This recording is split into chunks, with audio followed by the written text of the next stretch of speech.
अस्सलाम वालेकुम नाजरीन, आप देख रहे हैं प्रोग्राम सच की तलाश और मैं हूं आपका मेजबान फरहान रजा। नाजरीन, जैसा कि हम जानते हैं कि हमारा मुल्क अंदरूनी मसाइल का इस वक्त शिकार हो चुका है, जिसमें मुख्तलिफ मसाइल सर उठा रहे हैं, जिसमें दहशतगर्दी है, किसान जो हैं उनका इशू अलग सर उठा रहा है। उसके बाद फिर कैनाज का मसला जो है वो इन दिनों बहुत ज़ेर बहस आया हुआ है, जिसमें पाकिस्तान पीपल्स पार्टी जो कि हुकूमत की लाइस है और सफ़े अव्वल की इत्तेहादी है, उन्होंने बहुत तहफ़्फ़ुज़ात और शदीद एहतजाज किया। लेकिन अच्छी खबर यह है कि कम अज़ कम इस मामले पर, कैनाज के मामले पर मुस्लिम लीग नून और पीपल्स पार्टी के दरमियान बर्फ पिघलती हुई दिखाई दे रही है। राना सनाउल्लाह जो कि सीनियर सियासतदान है और कोऑर्डिनेटर और इस वक्त वजीर आज़म साहब के सीनियर उनके साथ होते हैं, उनके कोऑर्डिनेट करते हैं मामलात को, सियासी मामलात को।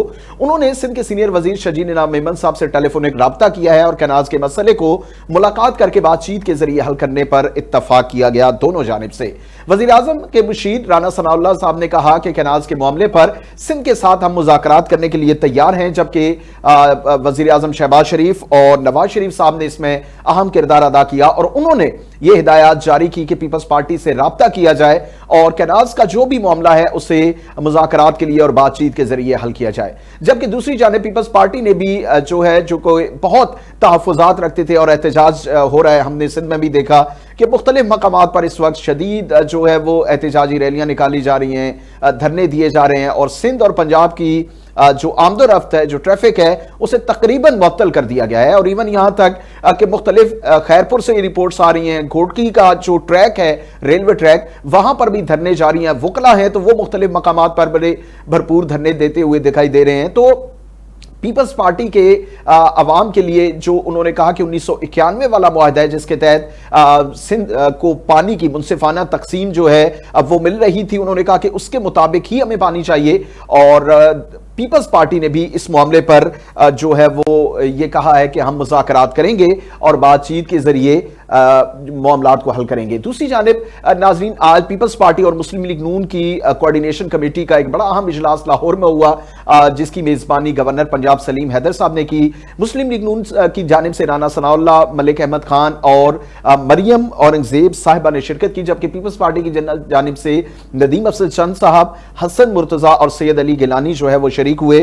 पावर शेयरिंग पर भी बड़े इश्यूज चल रहे थे पाकिस्तान मुस्लिम लीग और पीपल्स पार्टी के दरमियान, उस पर आज बड़ी सैर हासिल गुफ्तगू रही, इनके मामलात हुए, फिर मीडिया से भी गुफ्तगू की गई और कहा गया कि कोई भी मामला है वो अफाम तफहीम और मुज़ाकरात के जरिए हल किया जा सकता है। तो ये आज के दिन की एक अच्छी डेवलपमेंट है कि चलो पीपल्स पार्टी और मुस्लिम लीग नून जो कि वैसे तो आपस में इत्तेहादी हैं, अब वो मुज़ाकरात के जरिए अपने इश्यूज को हल करना चाहती हैं और हल करने की जानिब गामजन है। लेकिन क्या ये अच्छा हो कि अगर अपोजिशन को भी वो मुज़ाकरात के लिए जो मामलात और जो एक अदम इस्तेहकाम है इस वक्त मुल्क में, सियासी अदम इस्तेहकाम, तो अगर यही मुज़ाकरात की रविश जो है वो इस्तेमाल की जाए, अपोजिशन के साथ भी जो मामलात हल हो सकते हैं। आज के प्रोग्राम में हमारे साथ सरदार नज़ाकत साहब, पाकिस्तान पीपल्स पार्टी से इनका ताल्लुक है, बड़े अहम कारकुन और बड़े एक्टिव मेंबर हैं, हमारे साथ मौजूद हैं। अली बुखारी, पाकिस्तान तहरीक इंसाफ से इनका ताल्लुक है, वो हमारे साथ मौजूद होंगे। और पाकिस्तान मुस्लिम लीग नून से राशिद हाशमी साहब जो कि बरतानिया से हमें ज्वाइन करेंगे प्रोग्राम में, और उनसे बरतानिया के हवाले से नवाज शरीफ वहां पे मौजूद है, तो जो अंदर की खबरें हम कोशिश करेंगे कोई उस पर बातचीत करें।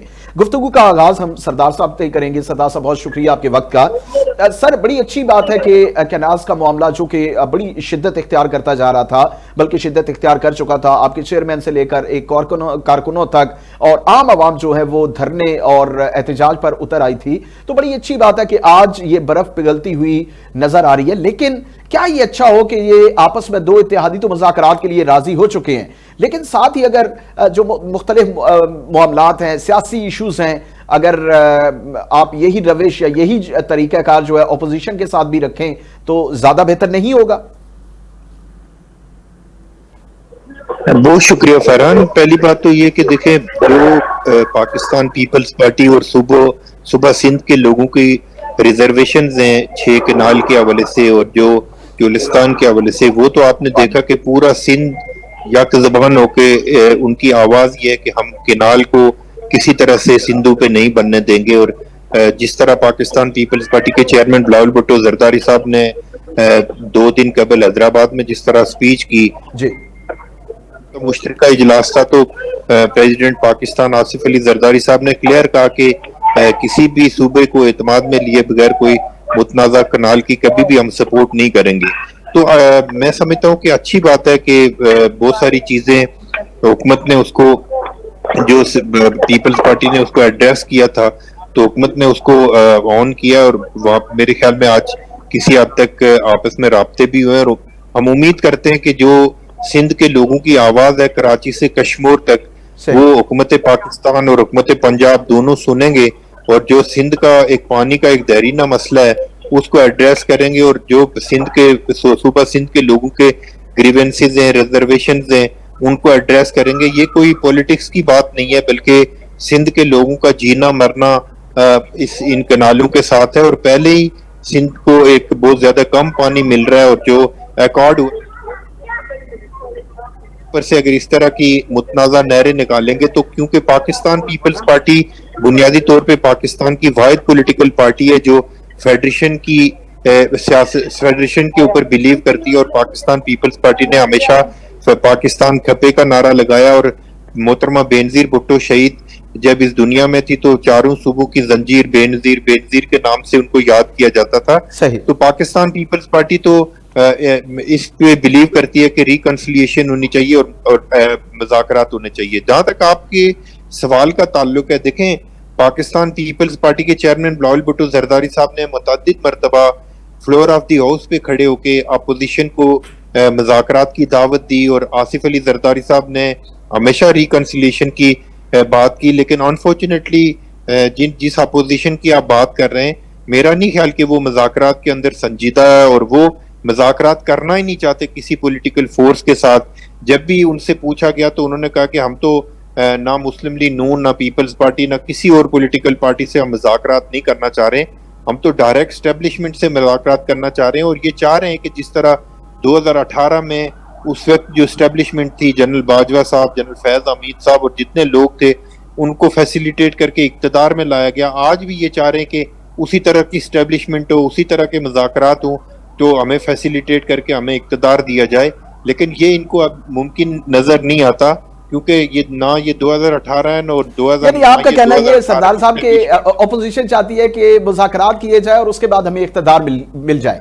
वो मुज़ाकरात जो है वो सिर्फ इसलिए करना चाहती है कि वो इख्तियार में आए। ठीक है, ठीक है, आपका पॉइंट आ गया, आपका पॉइंट आ गया। अगर मुल्क के, देखिए मैं एक चीज क्लियर कर दूं, अगर मुल्क के लार्जर इंटरेस्ट में उनको मुज़ाकरात करने होते तो मौजूदा गवर्नमेंट के साथ वो उनके मुज़ाकरात होने चाहिए थे और हो भी सकते थे। ठीक है, ठीक है। अली बुखारी साहब हमारे साथ मौजूद है पाकिस्तान तहरीक इंसाफ से, इनका ताल्लुक। अली बुखारी साहब बहुत शुक्रिया आपके वक्त का। अली बुखारी साहब, बात ये हो रही है कि आप मुज़ाकरात इसलिए करना चाहते हैं कि आपको इख्तियार चाहिए। अगर हुकूमत के सफ़े अव्वल के एलाइज हैं, ज़ाहिर है पीपल्स पार्टी का एक मैंडेट है, एक जमहूरियत के लिए, ज़ाहिर है इनकी कुर्बानियाँ भी हैं, जमहूरियत में एक वज़न है पाकिस्तान पीपल्स पार्टी का, एक अपना इनका मकाम है। तो अगर इतनी बड़ी पार्टी ये चाह रही है कि आप मुज़ाकरात के दायरे में आएँ या मुज़ाकरात करें, जमहूरी रास्ते के जरिए आए, तो फिर क्या मसला हो सकता है? मुज़ाकरात के लिए आप क्या संजीदा नहीं है? क्यों मुज़ाकरात के लिए, मुज़ाकरात की टेबल पर आप नहीं आना चाहते? इसकी क्या वजूहात हैं? बाकी दूसरा सवाल ये है आपकी पार्टी के हवाले से, वो मैं आपसे दोबारा बाद में पूछूंगा, लेकिन पहले इस पे मैं आपका रिस्पॉन्स चाहता हूं। जी बिस्मिल्लाहिर्रहमानिर्रहीम, अल्लाहुम्मा सल्ली अला मुहम्मद वाले मोहम्मद। फरहान, बहुत शुक्रिया आपका, लेकिन मैं थोड़ी सी इस्लाह कर दूं। इसके अंदर मेरे भाई ने भी बात की, इनको शायद इस चीज का इल्म नहीं है कि आज की तारीख में फेडरेशन की पार्टी सिर्फ एक पाकिस्तान तहरीक इंसाफ, जो जीबी में भी है, जो कश्मीर में भी है, जिसने पाकिस्तान के चारों सूबों में कॉन्टेस्ट किए, और वाहिद पार्टी है जिसने 265 सीटों पे हर जगह टिकट दिए। पीपल्स पार्टी तो 200 से भी कम जगहों पे टिकट दे सकी, बाकी तो टिकट होल्डर ही कोई नहीं थे इनके पास, और हर जगह हमारी प्रेजेंटेशन आज भी मौजूद है। और दूसरी बात, मेरे भाई ने बड़े आराम से कह दी कि 2018 में क्या होता। भाई 2018 की जरा फैक्ट्स एंड फिगर्स चेक कर लें, 17 पिटीशन पेंडिंग थी, आज 200 प्लस पिटीशन पेंडिंग है, जिनमें से 167 खाली हमारी है। मैं आपके सामने इस्लामाबाद से 50,000 वोट से जीत के बाहर बैठा हूँ। सो फैक्ट एंड फिगर्स की बात करें, आपकी इस्लाह के लिए जरूरी ये है कि आपने एक बात की, बड़े आराम से बात करें। भाई किससे बात करें? हमने तो एक कमेटी बना दी थी, वो कमेटी जो है वो गुफ्तगू चीनीत के लिए बनाई थी, 2 एजेंडा टेबल किए गए थे, मीटिंग के लिए टाइम रखा गया, मीटिंग्स हुई, उसके अंदर गवर्नमेंट की तरफ से और इनके अलायंस में सीनियर पॉलिटिशियंस डाले गए। हमने कहा उसके अंदर कि जी हमें इमरान खान साहब से मुलाकात की इजाजत दे। जो वहां के स्पोक्स पर्सन, जिसका स्पीकर भी बैठा हुआ था, इनका राजा परवेज अशरफ साहब भी बैठे हुए थे, उन्होंने कहा जी बिल्कुल जायज मुतालबा है, इनके लीडर जेल में है, उनसे मुलाकात कराएंगे। और उसके बाद दोबारा उन्होंने ही प्रेस कॉन्फ्रेंस की और बैठ के उन्होंने कहा कि जी हम बहुत शर्मिंदा हैं, हम मुलाकात नहीं करवाते। तो भाई आप मुलाकात नहीं करवा सकते तो बात कैसे करेंगे? आपके अल्ले पल्ले है क्या? आपका प्राइम मिनिस्टर जो बैठा हुआ है 17 सीटों के साथ, उसकी क्या औकात है? जो लेकर आए हैं उसको क्या उसके खिलाफ वो बात कर सकता है, या उनके बारे में बात कर सकता है, या उनके हक में बात कर सकता है? तो डिग्गी में जाके मिल के आया। और बाकी जो आप बात करते हैं पॉलिटिकल फोर्सेस की और हमें सबक दे रहे हैं, थोड़ा सा आपको मैं रिमाइंड करवा दूं, जाके देखें परवेज मुशर्रफ साहब से भी बेनजीर भुट्टो शहीद साहबा जाके मस्कत में मिली थी, तो वो भी इन यूनिफॉर्म मिलके आई थी। ऐसे मत करें, जो चीजें आप देखी हुई हैं और हमें इस्लाह का दस देते हैं और खुद ऐसे लेके चलते हैं। और आपकी एक और चीज बता दूं फॉर योर इंफॉर्मेशन प्लीज, और जो मैं बात करूंगा I take for responsibility of that. आपका एक चार्टर हुआ था जिसको आप हमेशा कहते हैं कि जी डेमोक्रेटिक चार्टर हुआ 2006 में, जो जिसके सारे पॉलिटिकल पार्टीज, हमें भी कहते हैं कि सिग्नेटरीज हैं आप, और सिग्नेटरीज से इमरान खान साहब भी उसके सिग्नेटरी हैं, नवाज शरीफ साहब भी हैं, और चार्टर ऑफ डेमोक्रेसी जिसको कहा जाता है। भाई जरा उसकी शक्ल तो पढ़ लो जाके, उसमें तो ये भी लिखा हुआ है कि नैब का क्या किरदार होगा या नहीं होगा। उसमें ये भी लिखा हुआ है कि एस्टैब्लिशमेंट का किरदार क्या होगा उसके अंदर। आप बड़े आराम से बैठ के कह रहे हैं मीडिया पे कि जी 2018 में ये हुआ, तो आप बाइकआउट कर देते ना। आप कहते हैं कि भाईजान हम चार्टर ऑफ डेमोक्रेसी से बाहर नहीं जा सकते। ये तो नहीं हो सकता ना कि मीठा मीठा आम कड़वा छू, यहाँ पर उनको जिता दिया गया वहां पर कर दें। नहरों की बात भी आपने बड़े आराम से कर दी। 1 साल हो गया, 3 महीने बाद कॉन्स्टिट्यूशन के अंदर लिखा हुआ है कि आपने CCI की इजलास बुलाना है। बिल्कुल, मुफादात का कौंसिल है उसका इजलास। 1 साल हो गया, 1 साल से ज्यादा, 1.25 साल हो गया, आज तक आपने नहीं बुलाया। आप गवर्नमेंट के अलायंस हैं, आपकी वोटों से वो प्राइम मिनिस्टर बने, आपकी वोटों से वो स्पीकर ऑफ असेंबली बने, आपकी वोटों से जो है वो कैबिनेट बनी हुई है, गवर्नमेंट कर रहे हैं, उनकी वोटों से आप प्रेसिडेंट ऑफ पाकिस्तान बने, उनकी वोटों से आप स्पीकर बने, उसके चेयरमैन सेनेट बने, उनकी वजह से आप गवर्नर के सारे कॉन्स्टिट्यूशन ओहदे एंजॉय कर रहे हैं। तो आप कैसे कह सकते हैं? और क्या आपने तो सिंध का सौदा किया है? आपके तो दे देना, नोटिस दें, लीगल नोटिस भेजें उसको, मरियम साहिबा को, जो स्पोक्स पर्सन है पंजाब की, जिन्होंने कहा कि आसिफ जरदारी दराई के मिनट और मीटिंग में मौजूद है, डिनाई करें ना उसको। डॉन न्यूज में जो छपी हुई थी खबर के जी आपके नोटिस में था। आपको तो इतना पता नहीं है कि रिवीजन ऑफ द वाटर जो है 1991 ट्रीटी के तहत 42% सिंध का पानी है, 47% पंजाब का पानी है, और जो आपको पानी मिल रहा है वो 18,000 क्यूसेक मिल रहा है, और 19,000 क्यूसेक का जो है वो नहरें बनाने की बात कर दी गई। तो आपके तो फैक्ट एंड फिगर भी नहीं है। आप तो, मैं तो हैरान हूं कि यार किस तरह के ये टर्म्स एंड कंडीशंस तय हो रही हैं और क्या हो रहा है और किससे नेगोशिएशन की बातें कर रहे हैं, क्या बात कर रहे हैं। आपके प्रेसिडेंट हाउस में अगला कहता है, सिटिंग गवर्नमेंट की नुमाइंदा कह रही है कि जी वहां पर मीटिंग हुई और प्रेसिडेंट साहब के नोटिस में है, और उनकी पार्टी बैठे कह रही है देंगे भाई। आपसे पहले तो हम साथ लेकर सही अली बुखारी साहब, आपका पॉइंट ऑफ व्यू आ गया, बड़े क्वेश्चंस भी आपने रेज कर दिए। पहले तो सिंध में हमने एहतजाज शुरू कर दिया, कराची से हम रैली लेके आ गए, अलीम मदद शेख लेकर आ गया। सही। और ये तो जो सिंध बेस और पानी बेस और डैम के ऊपर तो इनकी पॉलिटिक्स है, और ये अभी तक कर नहीं सके। सही है, सही। अली बुखारी साहब, आपका पॉइंट ऑफ व्यू आ गया, और काफी सवालात भी बीच में है जी। सरताज साहब, बात तो है, देखिए वफादाती कौंसिल का अभी तक जो इजलास है वो नहीं बुलाया जा सका। जाहिर है आप हुकूमत में बैठे हुए हैं, हुकूमत के साथ हैं, तो आपको चाहिए था ना कि इस पर आप बात करें, क्योंकि 91 का जो आपने कहा कॉन्स्टिट्यूशन की आपने बात की कि 91 के तहत बिल्कुल वो सिंध का हक बनता है, लेकिन उसके बाद मफादात कौंसिल का अगर अभी तक इजलास नहीं हुआ तो उसमें कहीं ना कहीं आप भी शामिल हैं। और उसके अलावा अली बुखारी साहब ने दीगर जो सवालात के वो बात अगर नहीं करना चाहते, जाहिर अगर एक मुलाकात नहीं बानी PTI से करवा सकते आप एज अ पॉलिटिकल पार्टी, आप या आपके गवर्नमेंट जो है, तो फिर इख्तियारात पर सवालात तो उठेंगे जी। देखें, एक तो बुखारी साहब मेरे लिए बहुत काबिल एहतराम है। आपने इनसे सवाल कुछ किया तो वो कहते हैं कि गंदम किया और जवाब इन्होंने करना दिया। आपने इनके अपने हवाले से पूछा कि आप मुज़ाकरात करना चाहते हैं, नहीं करना चाहते, लेकिन उन्होंने पीपल्स पार्टी के ऊपर और मौजूदा गवर्नमेंट के ऊपर क्रिटिसिज्म किया है। देखें, तहरीक इंसाफ की पोजीशन ये है कि तहरीक इंसाफ को ज़ाहिर है एक पॉलिटिकल पार्टी प्रूव करने के लिए भी मेरे ख्याल में इनको जद्दोजहद करनी पड़ेगी, क्योंकि 9 मई के इंसिडेंट के बाद जब इन्होंने पाकिस्तान की तमाम आर्मी इंस्टॉलेशन पे हमला किया, तमाम जो मुल्क के जो अहम इदारे थे उनके ऊपर इन्होंने हमले किए, उसके बाद पाकिस्तान पीपल्स पार्टी इनको ये मशवरा दे रही है कि आप लोग ये प्रूव करें कि आप पॉलिटिकल पार्टी हैं, आप मिलिटेंट विंग नहीं है। ये तो इनको प्रूव करना पड़ेगा। लेकिन दूसरी बात, जहां तक इन्होंने बात की पाकिस्तान की एस्टेब्लिशमेंट के हवाले से, हमारे मुज़ाकरात के हवाले से, या जो COD के हवाले से इन्होंने बात की जी। देखें, हम तो हमेशा मुज़ाकरात के ऊपर बिलीव करते हैं। हम तो पाकिस्तान की तमाम पॉलिटिकल फोर्सेस के साथ मुलाकात करते हैं, मीटिंग्स करते हैं, हम पाकिस्तान के तमाम स्टेक होल्डर के साथ मीटिंग्स करते हैं। ये तो नहीं कहते कि हम बाजवा हमारा बाप है और हम बाद में उसको बाजवा कोई उल्टी सीधी बातें और ये सारी करना शुरू कर देते हैं। जहां तक आपने बात की कौंसिल कॉमन इंटरेस्ट की आपने बात की, देखें जो वो प्राइम मिनिस्टर का मैंडेट है कि प्राइम मिनिस्टर पाकिस्तान उसको कब बुलाते हैं। जहां तक सिंध की बात है, सुबह सिंध के चीफ मिनिस्टर ने 3 लेटर लिखे प्राइम मिनिस्टर पाकिस्तान को कि आप कौंसिल ऑफ कॉमन इंटरेस्ट का आप जो इजलास है जिसको 120 दिन के बाद हर हालत में होना है उसको आप बुलाएं, लेकिन अनफॉर्चुनेटली वो इजलास नहीं बुलाया गया और उसको बुलाना चाहिए था। इसके हमारे सिंध के जो एतराजात थे चीफ मिनिस्टर सिंध उनको लेटर लिख के बता चुके हैं। जहां तक बात है फेडरल गवर्नमेंट की और हमारी जो पीपल्स पार्टी की जो मौजूदा जो सेटअप चल रहा है, पाकिस्तान पीपल्स पार्टी ने पाकिस्तान के अंदर जो डेमोक्रेटिक सिस्टम चल रहा है उसको वो डीरेल ना हो, उसको बचाने के लिए पाकिस्तान पीपल्स पार्टी ने अपने वोट किए और इनको इतना ज्यादा वारी होने की जरूरत नहीं है कि ये ज्यादा परेशान ना हो। इंशाल्लाह जो भी हमारे जो मौजूदा गवर्नमेंट के साथ जो भी हमारी रिजर्वेशन है इंशाल्लाह हम मुज़ाकरात के जरिए हल करेंगे और पाकिस्तान पीपल्स पार्टी मुज़ाकरात के ऊपर बिलीव करती है। पीटीआई की तरह कोई हमारे को 10 टुकड़े नहीं है, बांग बांग की बोलियां बोलने वाली पार्टी नहीं है, बल्कि पाकिस्तान पीपल्स पार्टी कराची से लेके कश्मीर तक एक आवाज है और पाकिस्तान पीपल्स पार्टी की एक फॉर्मेशन है। जितने भी हालात खराब हों, क्राइसिस हों, इनकी हुकूमत में पाकिस्तान पीपल्स पार्टी के साथ क्या नहीं किया गया। हमारी तमाम लीडरशिप को इन्होंने कैद किया। इनको मैं याद दिलाता हूं कि मोहतरमा फरियाल तालपुर साहिबा को रात 12 बजे इन्होंने हॉस्पिटल से उठा के अडयाला जेल में बंद किया गया।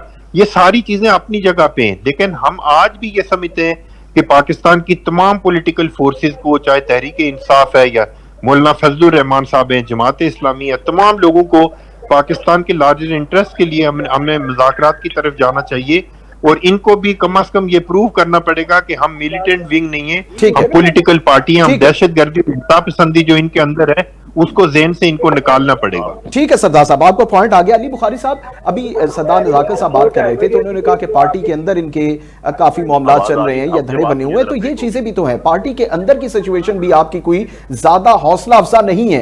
हर रोज एक नया बयान आता है। आपकी लीडरशिप जो इस वक्त मौजूद है, जाहिर है वो उस तरह से अपने जो दूसरे मेंबरान हैं या आपके दूसरे जो इस वक्त लीडरशिप में लोग शामिल हैं, एक पेज पर लाने में तो अभी तक कामयाब हो नहीं सकी। तो फिर किस तरह से ये बात हो सकती है कि दूसरी सियासी जमातों या दूसरी सियासी जमातों से मुज़ाकरात के हवाले से या और जो सियासी मामलात हैं उन पर आप एक पेज पर हों? ये सारे मामलात भी तो हैं। देखिए फरहान, 2 चीजें आपको समझने की जरूरत है इसके अंदर। जी, पाकिस्तान तहरीक इंसाफ जो है ना, वो पाकिस्तान की सबसे बड़ी पॉलिटिकल पार्टी है और प्रूव्ड है। इतनी सीटें जीतने के बाद भी, 80 से ज्यादा जीतने के बाद भी, नेशनल असेंबली में भी सबसे ज्यादा अक्सरियत पाकिस्तान तहरीक इंसाफ की है। पंजाब में भी 100 से प्लस सीट्स हम लेके बैठे हुए हैं। केपी में हमारी गवर्नमेंट है, सिंध बलोचिस्तान में भी हमारी रिप्रेजेंटेशन है, जीपी और कश्मीर में भी हमारी रिप्रेजेंटेशन प्रैक्टिकली मौजूद है। अब बात यह है कि जो कहते हैं गुफ्तगू और गुफ्तगू, वो तो एक चीज होगी। और इससे पहले भी मैं भाई है मेरे, उन्होंने मैंने जो आपके सवाल का जवाब भी दिया और जो उन्होंने बात की उनको भी एड्रेस किया जी। अब बात यह है कि कॉन्स्टिट्यूशन के अंदर कुछ चीजें लिखी हुई हैं जो फॉलो करनी है। कॉन्स्टिट्यूशन में लिखा हुआ जो आपने आज तक हमें नहीं, इनको बोलना चाहिए था कि जी सीसीआई का इजलास बुलाएं भाई। 3.5 महीने गुजर गए। अगर 1-1.25 साल बाद सीएम तकरीर कर रहा है या बिलावल भुट्टो साहब तकरीर कर रहे हैं तो उसका ये मतलब तो कतई नहीं है कि यार उनको पहले पता नहीं था और अब पता लग गया। अगर उनको पहले पता नहीं था, अब पता लगा था, तो ignorance of law is no excuse. दूसरी चीज बड़ी सिंपल सी इसके अंदर है, बड़ी सिंपल सी। इन्होंने कहा जी पार्टी के अंदर, भाई हमारी पार्टी सबसे बड़ी पार्टी है, हमारी पार्टी का लीडर इमरान खान है, जहां इमरान खान है वहां पीटीआई है और उसके बाद जो हमारी टॉप लीडरशिप है वो भी जेल में है। हमारे शाह महमूद कुरैशी जेल में, डॉक्टर साहिबा जेल में, चीमा साहब जेल में, जाज चौधरी जेल में, और उनको 700 दिन से ज्यादा जेल के अंदर हो गया और एक में बेल होती है, दूसरे में पकड़ लेते हैं। गवर्नमेंट रिस्पॉन्सिबल है ना, दूसरे में बेल होती है, तीसरे में पकड़ लेते हैं। इवन एंड अदरवाइज हम लोग इंटैक्ट खड़े हुए हैं। इतनी मुश्किलात के बावजूद हमने इलेक्शन लड़े, हमारे निशान छीने गए, हमें पोलिटिकली विक्टिमाइजेशन किया गया, हमें जुडिशरी से विक्टिमाइज किया। लेकिन अली बुखारी साहब एक चीज ऐड करना चाहूंगा जो इस वक्त लीडरशिप, बेशक आपने एक सफ़े अव्वल की लीडरशिप के नाम आपने गिनवाए, वो जेल के अंदर है, लेकिन बहुत बड़े बड़े नाम है जो जेल से बाहर है इस वक्त। क्या उनका किरदार इस वक्त प्रैक्टिकली नजर आता है आपका? अगर कोई धरना कोई होता है तो वहां आपकी लीडरशिप नजर नहीं आती, वहां तो नजर आते हैं लीडरशिप जी। अब कुरान ऐसे नहीं है, आपको क्वेश्चन आ गया। इशू ये है कि हमारी लीडरशिप मेरा हमेशा हर जगह मौजूद होता है जी। अगर आप इस्लामाबाद की लीडरशिप के, मैं यहाँ से इलेक्शन जीत के 50,000 वोट से बैठा था, मैं खुद मौजूद था, सीएम मौजूद था, पीबी मौजूद थी, उमर अयूब मौजूद था। लीडरशिप यही होती है ना आपके।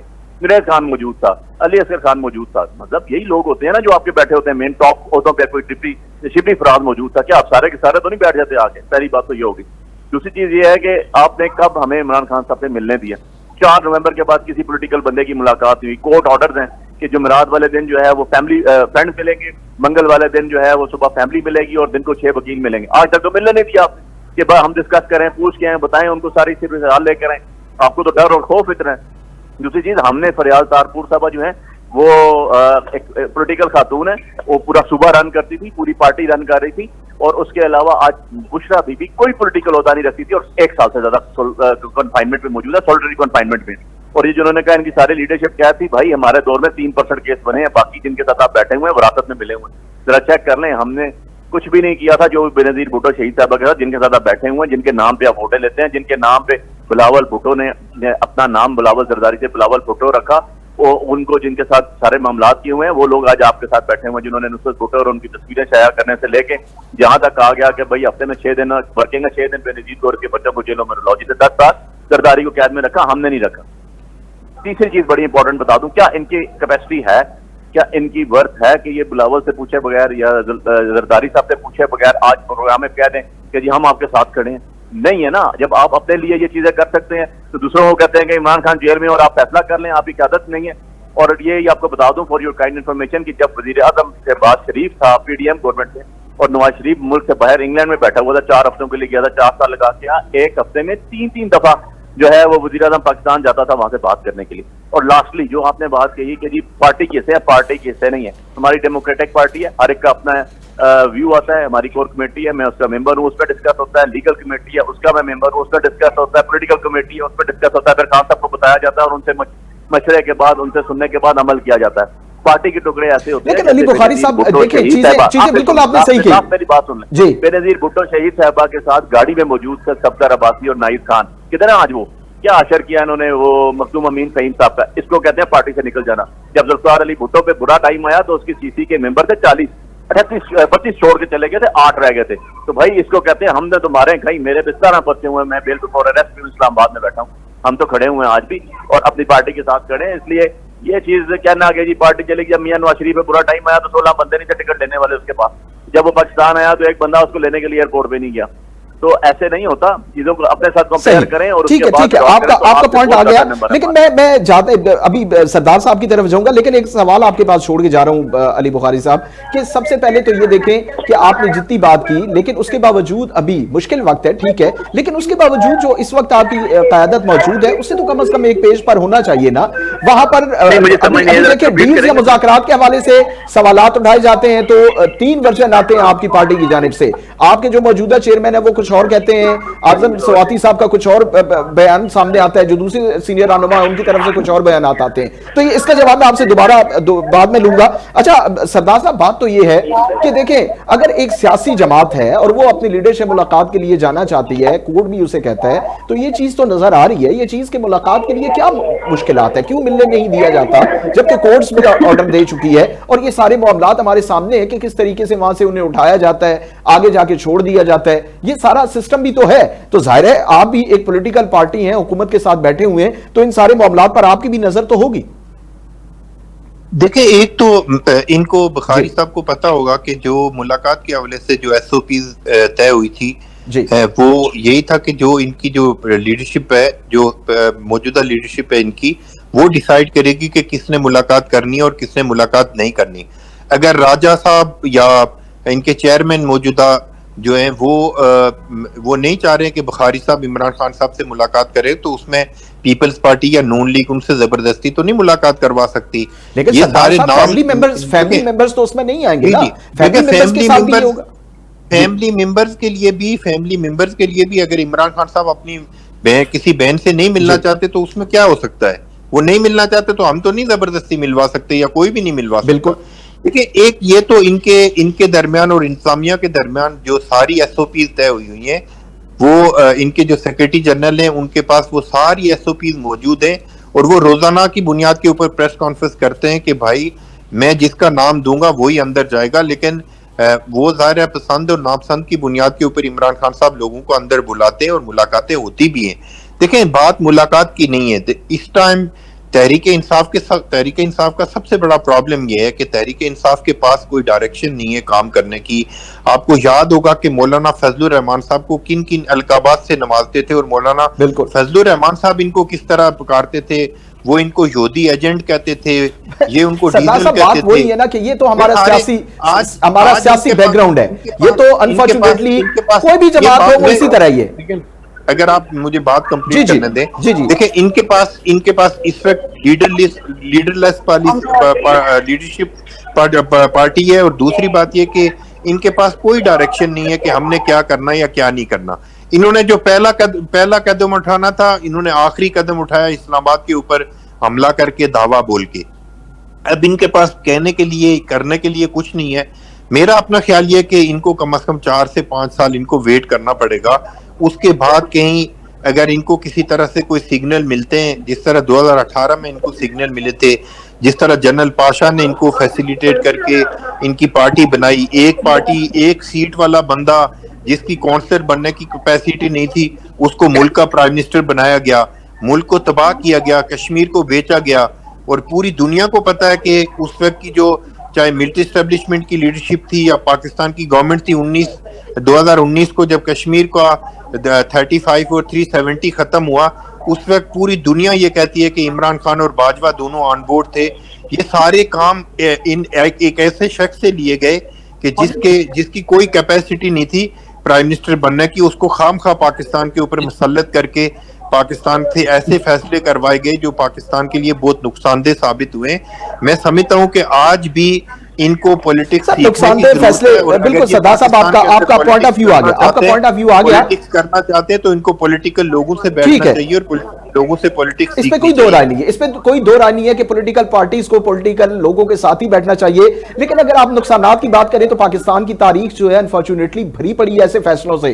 आपने अभी अगस्त वाला 370 और वो रिमूव हुआ इंडिया से, कश्मीर के मसले की बात की, तो ऐसे तो बहुत सारे मसाइल हैं, बहुत सारी चीजें। अगर हम तारीख में जाए तो बहुत सी पॉलिटिकल पार्टीज के भी नाम आते हैं उसमें, बहुत सी फोर्सेज और बहुत सारी ताकतें उसमें फिर शामिल हो जाती हैं। तो ये तो एक पाकिस्तान की बदकिस्मती है कि ऐसे फैसलों से तारीख भरी पड़ी है। हमें ज्वाइन किया राशिद हाशमी साहब ने, पाकिस्तान मुस्लिम लीग नून के बड़े एक्टिव कारकुन हैं, बरतानिया से हमारे साथ मौजूद हैं।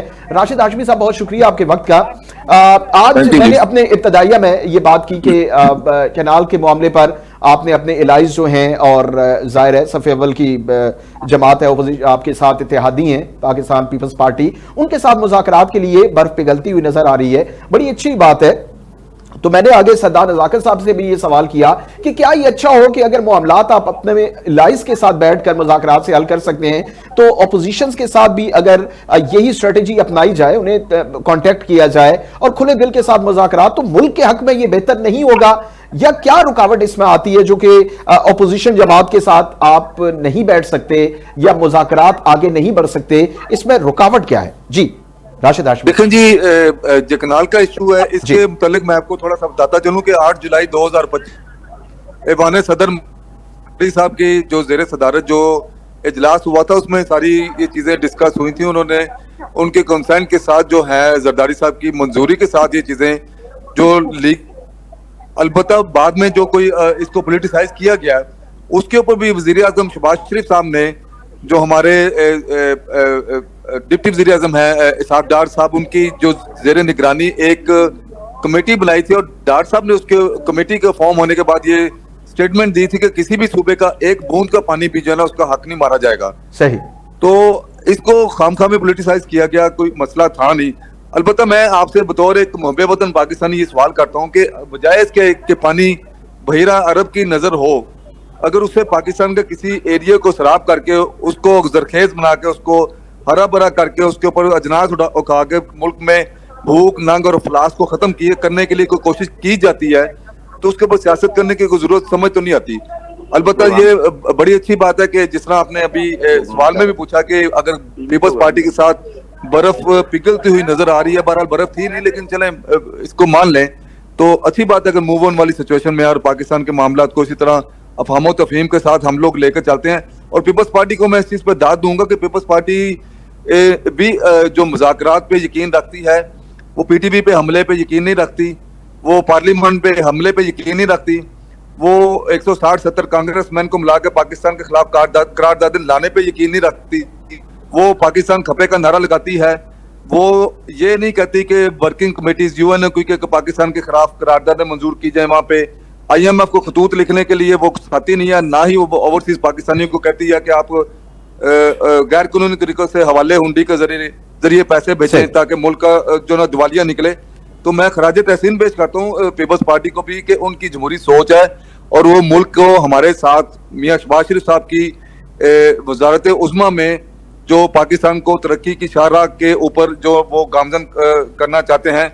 और आपने देख लिया कि पिछले 1 साल में ये जो दिन रात जो पाकिस्तान को दिवालिया करने की नवीद सुनाने वाली PTI थी, उनके मुंह पे खाक और उनके मुंह पे पाकिस्तान। देखें पाकिस्तान जो हमेशा रहने के लिए बना है। और अल्हम्दुलिल्लाह ये देखें कि शहबाज शरीफ साहब ने टफ डिसीजन लिए हैं और अब पाकिस्तान जो है, पहले वो महंगाई बेशक हुई है लेकिन अब ये है कि पाकिस्तान में इन्फ्लेशन जो है वो 9.7% पे है। सारी दुनिया जो है पाकिस्तान की जो है वो बेहतरी की जो नवीद सुना रही है। आपका पॉइंट ऑफ व्यू बड़ी डिटेल से आ गया। वालों को भी इसको एंजॉय करना चाहिए कि पाकिस्तान तरक्की कर रहा है। ठीक है, मैं सिर्फ 1-2 चीजें आपके ऐड कर दूंगा आपके जवाब। आपने बात की है, देखिए इस वजह से बर्फ पिघलती हुई नजर आ रही है क्योंकि पाकिस्तान पीपल्स पार्टी के चेयरमैन 2-3 रोज पहले हैदराबाद में खिताब कर रहे थे तो उन्होंने बड़ा क्लियर कहा था। उन्होंने कहा था कि मैं ना तो 47 वाला हूं ना ही मैं सिलेक्टेड हूं। उसके अलावा आज भी उनके वज़रा ये कह रहे हैं कि ये जो कैनाल्स का इशू है ये ज्यादा पंजाब के वज़रा के बयानबाजी की वजह से और उनकी सियासत की वजह से खराब हुआ है। तो मामला तो काफी आगे बढ़ चुके थे। आपको भी ये बड़ी क्लियर कट उन्होंने धमकी दे दी थी कि अगर ये मामला हल ना हुआ तो हम हुकूमत छोड़ देंगे। उसके बाद फिर ये बर्फ पिघली है तो जाहिर है सारी सूरत हाल चेंज हुई है। खैर अली बुखारी साहब, बिल्कुल ये जितने अभी क्वेश्चंस उठाए और बात की और पॉइंट्स रेज किए हैं राशिद हाशमी साहब ने, ये सारे मामलात आपकी पार्टी ने किए हैं तो उसके बाद फिर क्या आपसे मुज़ाकरात करने चाहिए? क्योंकि जाहिर है एक ऐसी पार्टी जो कि खतूत लिख रही है बकौल राशिद हाशमी साहब के, आपने ये सारे मामलात किए। मैं अब जाहिर है टाइम कम है, रिपीट नहीं करूंगा, जाहिर आप सुन रहे हैं, तो क्या रिस्पॉन्स करेंगे इस पर? मुझसे पूछा आपने? जी अली बुखारी साहब। जी, मैं देखिए बात यह है कि मुज़ाकरात के तक तो मैं आपको बड़े सिंपल सी बात बता चुका हूँ जी कि यार ये क्या इस कैपेसिटी में ही नहीं है अभी तक एक मुलाकात करा सके। ये कोर्ट ऑर्डर जाता है यहाँ से, वो एग्जीक्यूट नहीं करता।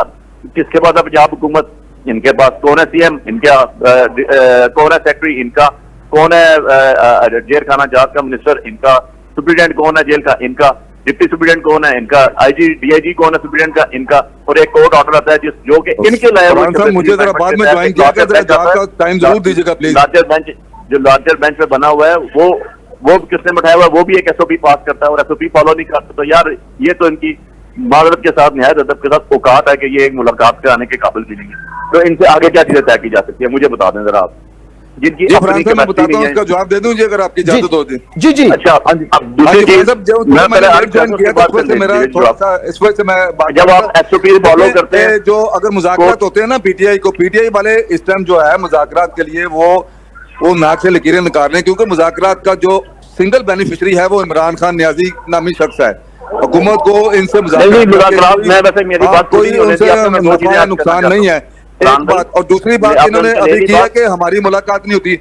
भाई इनके जो बंदे मिलके आते हैं वो कहते हैं जी जिसको मिला दिया गया है वो टाउट है, और जो मिलके नहीं आते वो कहते हैं दूसरा टाउट है।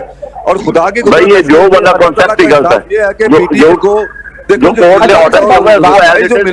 बुखारी साहब बात करने के उसके बाद फिर आप रिस्पॉन्स कीजिएगा। सवाल दिया तो मुझसे जवाब तो ले लेते हैं। जो उनकी किस्मत में है ना, ये हम लोग इल्जाम नहीं लगा रहे, इनके अपने लोग जो ना वो एक दूसरे को टाउट, एक दूसरे को जो ना एंटी पाकिस्तान को किसी को कुछ कोई किसी को कुछ कह रहे हैं। ये PTI वाला सॉरी PMLN वाला या पीपल्स पार्टी वाला नहीं कहता, ये कुदरत का इंसाफ है जो कि इस दुनिया में इमरान खान को जीते जी अल्लाह ताला जो ना वो दिखा रहा है। और मैं ये आपको प्रोग्राम के चौथे से पाकिस्तानियों को बताता चलूं कि देखें जो मुलाकातें जो इनकी होनी है, अलीमा खान के मुतालिक शेर अफजल मरवत ने ये कहा कि जिस किस्म की वो कंट्रोलिंग पर्सनैलिटी है वो सारी दुनिया ने देख लिया है और ये लोगों को ब्लैकमेल तक करती थी बकौल उनके, मुझे नहीं पता। और शेर अफजल मरवत कौन है, इन्हीं के हीरो थे। मुझे ना तो मेरे कोई आइडियल है ना ही मैंने कभी उनको फॉलो किया है। इसी तरह आप आ जाएं अली मीन गंडापुर के ऊपर, इनके PTI वाले अपने लोग ये कहते हैं ये टाउन है। मैं आपको फवाद चौधरी के ऊपर ये लोग इल्जाम लगाते हैं। भाई जो बंदा इनको छोड़ के गया है उसके मुकद्दर में गालियां और जो ना वो गलासें जो हैं ये वो बकते हैं कि जिसकी कोई मिसाल नहीं। तो मैं जितने भी लोग हैं पीटीआई में, उनको जो इज्जतदार लोग मौजूद हैं उनको मैं यही कहूंगा कि आप लोग भी अपनी इज्जत बचाएं, इस जमात से जिस कदर जल्द हो किनारा कशी करें, क्योंकि एंटी पाकिस्तान बयानियां लेके जा रहे हैं। ये पाकिस्तान के मुखालिफ कुव्वतों को खुश करने के लिए जो ठीक है राशिद हाशमी साहब, आपका पॉइंट ऑफ व्यू आ गया। मैं इसमें जो चीजें हैं ना, देखिए ये किसी भी मुहिब वतन पाकिस्तानी को जेब नहीं देती कि आप इस तरह जाके पाकिस्तान के खिलाफ कोई चीज हो, जाफर एक्सप्रेस वाला मामला हुआ है, इन्होंने इंडियन से ज्यादा खुशियां मनाई है वहां पे। खुदा का खौफ करें यार, वो कोई नहीं, खुशियां तो खैर किसी ने नहीं मनाई, खुशियां तो एज अ पाकिस्तानी मनानी चाहिए, ना कोई मनाएगा, लेकिन नहीं इन्होंने बिल्कुल किया है। मैं ये तो कह रहा हूँ आप इनके अकाउंट फॉलो करें। अच्छा, मुझे जो पीटीआई ऑफिशियल के अकाउंट को जाके चेक करें, इन लोगों ने वो एंटी पाकिस्तान स्टेट जो चले अली बुखारी साहब का जवाब, अली बुखारी साहब का जवाब जानते हैं। जी अली बुखारी साहब, आपने सवाल सुना और बहुत सारे पॉइंट इन्होंने उठाए, और ये बात तो फैक्ट है कि जो भी बंदा आपकी पार्टी से जाता है, अली बरवत का इन्होंने जिक्र किया, जाहिर है उसके अलावा आज की बात है, शोएब शाहीन साहब ने आज भी फवाद चौधरी पर इल्जामात लगाए, तो ये सिलसिला तो थमने का नाम नहीं दे रहा, ये सारी सूरत हाल तो सामने है। थैंक यू फरहान, और आई होप कि आप मुझे इंटरप्ट नहीं करेंगे, आप जवाब देते। जी आप बात करें। बादिया फरहान के मैं पहले सिद्धार्थ अभी बैठे हैं, मैं वन बाय वन शुरू कर दूं ताकि आसानी हो जाए जरा, क्योंकि 3 सवाल इकट्ठे क्लब हो गए। मैं पिछली बात कर रहा था, वो भी आधी बीच में रह गई। नहीं आप बात करें। बात यह यार कि हमने वो दौर भी सुना है, पढ़ा है कि जब जुल्फिकार अली भुट्टो साहब जो है ना वो डैडी कहते थे अयूब खान साहब को, और एक सीट पे ही आए थे वो भी पहले, और एक सीट पे आने के बाद उनको मिली थी 80 सीटें, और उनके मुकाबले में ईस्ट पाकिस्तान में मिली थी 159, 160 सीटें डबल सीट, और उस टाइम भी लोगों का अवामी मैंडेट नहीं माना गया, और मानने के बजाय इनको हुकूमत दे दी गई।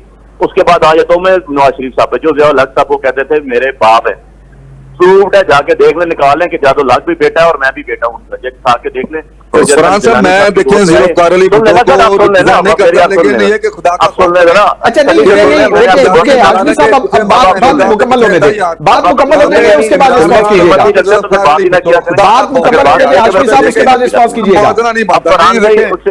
मुझे लेकिन ये किसी की बात समझ नहीं आएगी, इस तरह से किसी की बात समझ नहीं आएगी। आप कर रहे हैं, इतनी ज्यादा क्या हो गया आपको, जो उसकी हिस्ट्री है। अच्छा बात तो मुकम्मल करने दें क्लबों में यहाँ पे भाई हमारे सुननी नहीं है, सुन ले उसके बाद बात मुकम्मल करने दें, इस तरह से ना आपकी बात समझ आएगी ना उनकी बात समझ आएगी।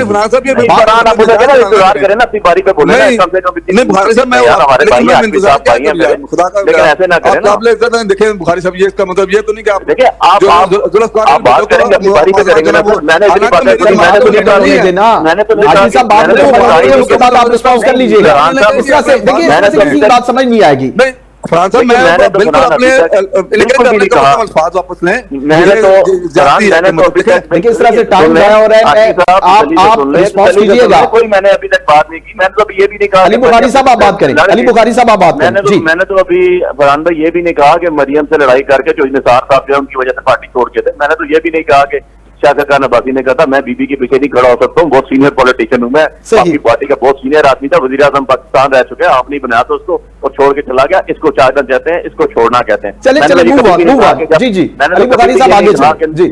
मैंने तो कभी भी ये नहीं कहा कि नवाज शरीफ साहब ने जब शहबाज शरीफ साहब को सदर बनाया था और उसके बाद जब पंजाब हाउस में मीटिंग हुई थी और मीटिंग होने के बाद जब घर गए तो इनके घर में मोहतरमा मरियम नवाज साहिबा ने क्या कहा था वालिद साहब को, जो लोग साथ थे उनसे पूछ लीजिएगा मियां शहबाज शरीफ के बारे में। मैंने तो कभी भी ये नहीं कहा कि हमजा शहबाज साहिबा ने और मरियम के दरमियान क्या इश्यूज थे, तो ये होती रहती है पॉलिटिक्स के अंदर चीजें, ये चीजें डिबेटेबल नहीं होती। इश्यूज ये होता है सबसे बड़ा देखना ये होता है कि आपका मुल्क आगे किस तरह जा रहा है, आप किस तरीके से इक़्तिदार में बैठे हुए हैं, आपकी पॉलिसीज क्या है, आपके पास फ्रेमवर्क क्या है, आपने क्या जो चार्टर ऑफ डेमोक्रेसी जिसको आप बार चापते हैं 2006 में जो कहते हैं हमारा पैक्ट था, उसको इस ओरिजिनल लेटर एंड स्पिरिट के अंदर इम्पोज किया है।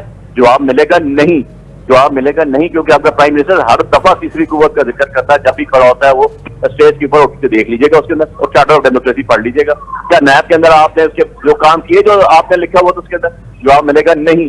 तो बात यह है कि पिक एंड चूज आपने किए, आपने 1.5 साल गुजार दिया पीडीएम की गवर्नमेंट ने, साल उसके बाद आपने गुजार दिया यही शक्लें रही केयर टेकर सेटअप में, उसके बाद साल गुजर गया और पिछला सारा साल अगर मैं आपका 70 से शुरू कर दूं और 2025 तक ले और निकाल दो बीच में से आमराना दौर मुशर्रफ का भी निकाल देता हूं मैं और ज़िया उल हक का भी गो के ज़िया उल हक के दौर के अंदर सीएम रहे नवाज शरीफ साहब मिनिस्टर रहे वो भी निकाल दो, फिर भी 36.5 साल इन्होंने हुकूमत की, 3.5 साल अपना डालूं तो 40 साल बनते हैं, वो निकाल के 15 साल निकाल के फार्मरों का भी 36.5 साल प्रैक्टिकली इन दोनों पार्टियों ने हुकूमत की है प्रैक्टिकली। अब दिया क्या आपने कि आज आप कह रहे हैं कि हमने निकाल दिया 25 प्रोग्राम IMF के आ चुके आज पाकिस्तान में, 25 में 17 प्रोग्राम खालिस्तान नून लीग की गवर्नमेंट ने लिया, बाकी जो रह गए थे 8 प्रोग्राम उसमें आमर भी शामिल थे, उसमें हम भी शामिल थे, उसमें पीपल्स पार्टी भी शामिल। तो भाई ये तो आपकी प्रोग्रेस है। और आपने जो बात की बयान देना या जाके देख लें, मैं सुप्रीम कोर्ट में वकील था, हुदैबिया वाले केस के अंदर जब मैं इसका जिक्र किया था इसके ऊपर पनामा लीज के अंदर, तो उसके अंदर पता चला कि साग डार साहब ने पूरा एक एफिडेविट एग्जीक्यूट किया हुआ मियां साहब के खिलाफ, जो उनके समधी भी हैं, जो आज डिप्टी प्राइम मिनिस्टर भी बैठे हुए हैं। तो ऐसी चीजें नहीं होती, आपने दबा लिया, आपने मार लिया, आपने 999 ये तो ऐसा सिलसिला है। देखिए अली बुखारी साहब, ये तो ऐसा सिलसिला है, तमाम पार्टियां हमने तो एक ही बात की थी, इस तमाम में एक जैसी कि भाई बना दे जुडिशियल कमीशन बना दे, वो भी आप नहीं बनाते। तो भाई आप कहते हैं कि हमने किया, हम कहते हैं कि आपका फॉल्स फ्लैग ऑपरेशन, हम कहते हैं आपने चीटिंग की हुई है, तो भाई बना दे सुप्रीम कोर्ट में, दूध का दूध पानी का पानी हो जाएगा। हर जगह से भाग जाते हैं आप कहते हैं कि हम मुलाकात कराते हैं, एक सुप्रिटेंडेंट मानता नहीं है, आपके वज़ीर आज़म की, आपके स्पीकर की, आपके इरफान सदीकी साहब आपके स्पोक्स पर्सन थे उनकी, आपकी वज़ीर आला मरियम है उनकी मानते नहीं है। एक सुप्रिटेंडेंट कहता है ये लो पड़ा हुआ हाईकोर्ट का ऑर्डर भी मैं नहीं मिलाता हूँ। यार आपसे क्या बात करनी, आप पहले अपने असूल तो दुरुस्त कर लें, आप पहले अपनी सफे तो सही कर लें, आप पहले कम से कम इस काबिल तो हो जाएंगे, आप कुछ करने के काबिल है। आपसे नहरों की बात आई, नहरों की सतह भी हो गया, नहरों का काम भी शुरू हो गया, और अभी आप खुद, मैं भी सुन रहा था कि कह रहे थे भाई, कह रहे थे कि जी वो जरदारी साहब के नोटिस में था। तो भाई फिर किस चीज के आप नारे मारे, आप खाली पोलिटिकली बात कर रहे हैं पीपल्स पार्टी वाले। शुरू तो हमने किया, करारदाद तो हम लेकर आए, आपने क्या किया सिंध वालों के लिए? आपको तो ये नहीं पता कि 42% पानी जो है वो सिंध का है, सिंध का, और 47% पंजाब का है, और अभी जो है आपके पास जा रहा है वो 18,000 क्यूसेक पानी जा रहा है, और 19,000 क्यूसेक के तो नहरों के मंसूबा बना हुआ। तो ये चीज तो देख लें पहले, इसको कैसे जाएंगे। समुद्र हर दफा आगे आ जाता है, समुद्र के अंदर पानी, देखिए मैं कोई एक्सपर्ट नहीं हूँ ये, लेकिन इतना मैं भी जानता हूँ कि 1 मिलियन क्यूसेक वाटर चाहिए जो समुद्र में जाए ताकि समुद्र आगे ना आए। चले ठीक है अली बुखारी साहब, लगा देना। तो अली बुखारी साहब, हमारा वक्त खत्म हो चुका है, तमाम मेहमानों को बहुत शुक्रिया। राशिद हाशमी साहब हमारे साथ थे पाकिस्तान मुस्लिम लीग नून से, सद्दार निजाकत साहब हमारे साथ पाकिस्तान पीपल्स पार्टी से, और अली बुखारी तहरीक इंसाफ से। अब बिल्कुल ये जो मामलात है जिन पर फिर बात कहीं और चली गई नाजरीन, कि ये ऐसा एक हमाम है, ये हमारी पाकिस्तानी पॉलिटिक्स की अगर बात की जाए कि इसमें तमाम पॉलिटिकल पार्टीज एक जैसी हैं, किसी की कोई बात नहीं है, सब एक जैसी हैं। अगर आज पाकिस्तान तहरीक इंसाफ इतने सारे सवालात उठा रही है पाकिस्तान मुस्लिम लीग नून पर, तो पिछले 3-3.5 साल जब पाकिस्तान तहरीक इंसाफ की हुकूमत थी तो उस पर भी बहुत सारे सवालात हैं। इसी तरह पाकिस्तान पीपल्स पार्टी जो है, जाहिर अगर माजी में देखा जाए तो बहुत सारे सवालात और चीजें हमारे सामने आती हैं। तो ये तो एक ऐसी गुफ्तगू है जिसका कोई एंड नहीं है, लेकिन सबसे इंपॉर्टेंट और अहम बात यह है कि अगर मुज़ाकरात का रास्ता इख्तियार किया जाए तो बड़े से बड़ा इशू हल हो सकते हैं। और उसकी मिसाल हमारे सामने आज ये आई कि इतना ज़्यादा रेजिस्ट किया जा रहा है सिंध की जानिब से, पाकिस्तान पीपल्स पार्टी की जानिब से, सिंध की आवाम की जानिब से धरने जारी हैं, इस वक्त मुजाहरे किए जा रहे हैं। तो मुज़ाकरात से अगर मामलात हल हो सकते हैं तो मेरे ख्याल में कोई ऐसा इशू नहीं है जो अपोजिशन जमात का भी क्यों ना हो, अगर सिंसेरिटी से मुज़ाकरात किए जाएं दोनों तरफ से तो इशूज़ जो है वो सॉर्ट आउट हो सकते हैं। आज के प्रोग्राम से इतना ही, इजाज़त दीजिए, अल्लाह ने के बाद।